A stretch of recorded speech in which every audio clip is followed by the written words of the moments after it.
Ito si Eman. Okay, gusto maglaro, taga dito yan eh. Sabihin mo kay Coach Bujing, ako na magbabayad sa kanya. Sige. Ayan, laban na naman ng mga Artadi boys.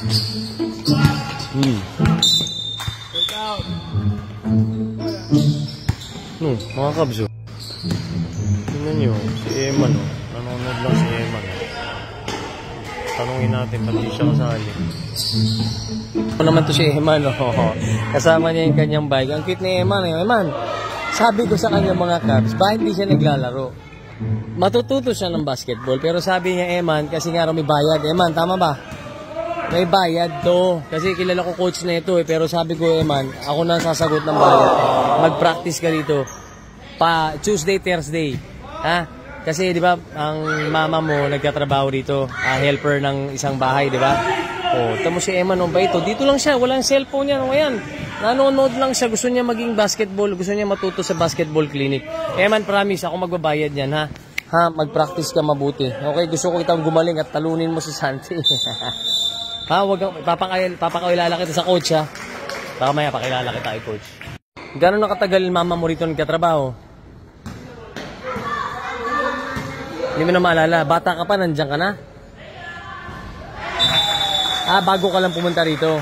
Pero, dinala ka na ng mama mo dyan. Dito, sa village, dinala ka na ng mama mo. Kumbaga, sinama ka na niya. Okay. Si Renz, kasama mo rin. Iba. Oh.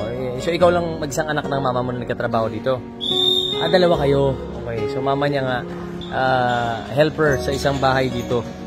Kaya gusto niya maglaro pero syempre kapos ang sweldo ng mama mo, 'di ba? Wala nang pang extra mag-basketball pero hilig mo talaga mag-basketball eh. No? Hilig mo talaga kasi lagi ko siya nakikita rito eh. Oo, kaya kausapin ko si Coach Arvin Coach, ito si Eman.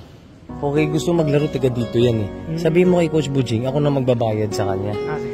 Tuesday pumunta ka yan. Ano pangalan mo, Coach? Miro po. Miro, si Coach Miro. Tuesday, Thursday pumunta ka.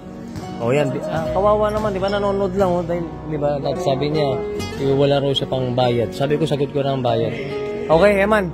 Ayan na, maging masaya ka, maglalaro ka na, magti-training ka na. Oo, ayan. Hoy, galing ka, turuan mo yan Okay. Uwi ka na. Balik ka Tuesday, Thursday ha. Pangalam ka sa nanay mo. Sige, ingat Eman.